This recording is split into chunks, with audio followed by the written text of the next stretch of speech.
500,000 people signed this petition. What's it about? More than 500,000 people worldwide have signed a petition calling for Western leaders to act on growing concerns about forced organ harvesting in China. The signers of the petition hail from 34 countries, with the goal of seeking a stronger stance to combat the abuse. As of mid-December, nearly 506,000 people have signed the petition that was first launched in July 2024. Here's what to know about the petition and the driving force behind it. What is forced organ harvesting? Forced organ harvesting refers to the act of forcibly taking organs from a person, often for huge profits in the black market, killing them in the process. In 2019, the London-based China Tribunal concluded, beyond a reasonable doubt, that the Chinese regime had engaged in the practice systematically across China. The primary victims, it found, were Falun Gong practitioners, although other ethnic and religious minorities, such as Uyghurs, were also at risk. Falun Gong, also known as Falun Dafa, is a spiritual discipline based on the principles of truthfulness, compassion, and tolerance. The practice quickly drew an estimated following of 70 million to 100 million in China in the 1990s.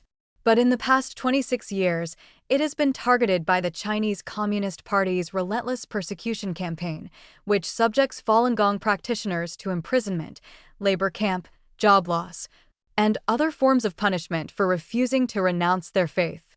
The CCP has been trying hard to silence the forced organ harvesting issue in the West, deploying a combination of threats and diplomatic and economic coercion. One lawmaker, Representative Chris Smith, received a letter from a Chinese consular official after his bill countering the issue passed the House in 2023. What does this petition seek to accomplish?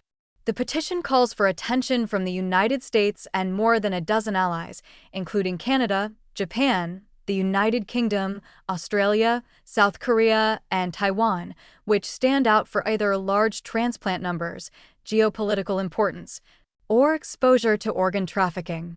It urges the nation's leaders to issue a joint declaration condemning the abuse and to inform their citizens and protect them from complicity by going to China for organs or by contributing medical expertise. Further proposed actions include holding annual parliamentary hearings on forced organ harvesting and issuing reports that highlight witness and expert testimonies. Countries should also begin investigations into the issue to hold violators accountable, it said. Why is this important? The two principal organizers, Doctors Against Forced Organ Harvesting and the International Coalition to End Transplant Abuse in China, described the abusive acts as a cold genocide. The regime has been using it to slowly and covertly eliminate and its practice of truthfulness, compassion, and tolerance, while garnering a massive profit from organ sales in the process, the organization said, adding that insufficient action from the international community has allowed these crimes to continue and be perpetrated against the Uyghur population as well in recent years. Dr. Torsten Trey, DAFO's executive director, said seeing the amount of support for the petition is promising. Not only do we let people know what China has done in the past 25 years of persecuting Falun Gong, but we also create a platform for people to not stand idle, but to contribute to ending it, one signature at a time, he told the Epoch Times. What are recent key developments on this issue? In the United States, 5 states have enacted laws that curb health insurance coverage for organ transplants originating from China. The House of Representatives in May passed 2 bills, the Stop Forced Organ Harvesting Act and the Falun Gong Protection Act, both of which carry targeted sanctions against perpetrators. The 2 bills are now awaiting Senate action. In November, the Interparliamentary Alliance on China, a global coalition of lawmakers, issued a communiqué condemning the abhorrent practice. The group vowed to advance legislation to prevent, prohibit, and punish forced organ harvesting and organ trafficking, including banning organ transplant tourism, leveraging sanctions, requiring medical professionals and hospitals to report suspected cases, and restricting transplant collaboration with foreign entities linked to forced organ harvesting. What comes next? The campaign's next goal is to reach 1 million signatures by June 2026.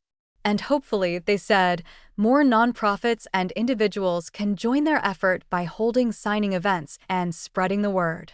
Every freedom-loving person and every person of faith wants to see this heinous, gruesome persecution and forced organ harvesting of Falun Gong practitioners being stopped, Trey said. Susie Hughes, executive director of the International Coalition to End Transplant Abuse in China, said the response so far is a powerful signal that the world is no longer willing to ignore forced organ harvesting. It reflects increasing public demand for continued and decisive action by governments, she told the Epoch Times.